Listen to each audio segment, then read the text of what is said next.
بسم اللہ الرحمن الرحیم سورۃ الفاتحہ کے مضامین، یعنی کہ اس سورت میں اللہ تعالیٰ نے کیا موضوع لیا ہے، یعنی ہمیں کیا سمجھانے کی کوشش کی ہے، اس پر آج بات کریں گے۔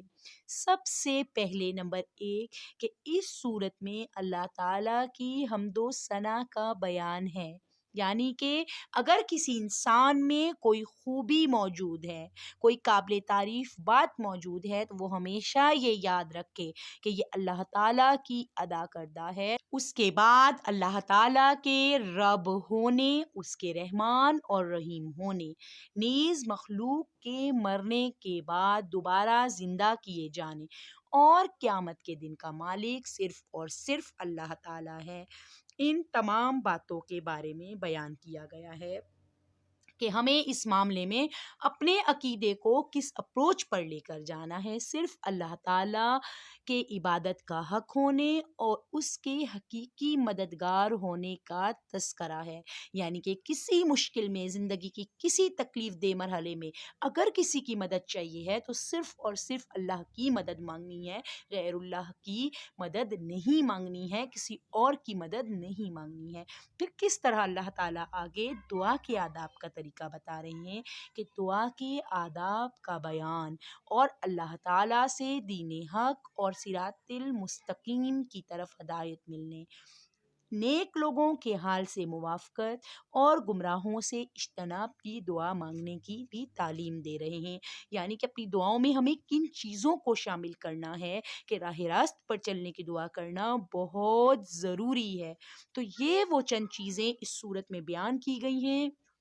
جن کا سورہ فاتحہ میں تفصیلی ذکر ہے۔ البتہ اجمالی طور پر اس صورت میں بے شمار چیزوں کا بیان ہے۔ امیر المومنین حضرت علی رضی اللہ تعالیٰ عنہ فرماتے ہیں، اگر میں چاہوں تو سورۃ الفاتحہ کی تفسیر سے 70 اونٹ بھروا دوں،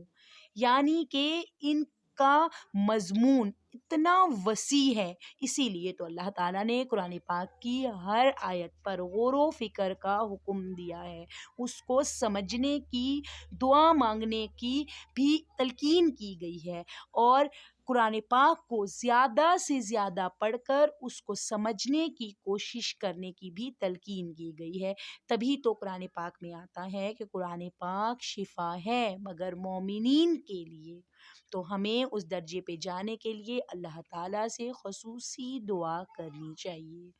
امام احمد رضا رحمہ اللہ حضرت علی رضی اللہ تعالیٰ عنہ کا یہ قول نقل کرنے کے بعد فرماتے ہیں کہ ایک اونٹ یعنی کتنے من بوجھ اٹھاتا ہے، اور ہر من میں یعنی کتنے ہزار اجزاء ہوتے ہیں، ان کا حساب لگایا جائے تو یہ حساب سے تقریباً 25 لاکھ جز بنتے ہیں۔ یہ فقط سورہ فاتحہ کی تفسیر ہے،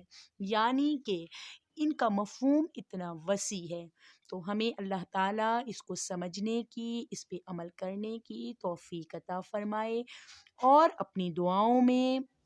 ہمیں کن باتوں کو شامل کرنا چاہیے، کس طرح اپنی آخرت کی تیاری کی طرف لوٹنا چاہیے، اللہ تعالیٰ ہمیں توفیق عطا فرمائے اور ہمیں صراط المستقیم پر چلنے کی اللہ تعالیٰ توفیق عطا فرمائے۔ آمین۔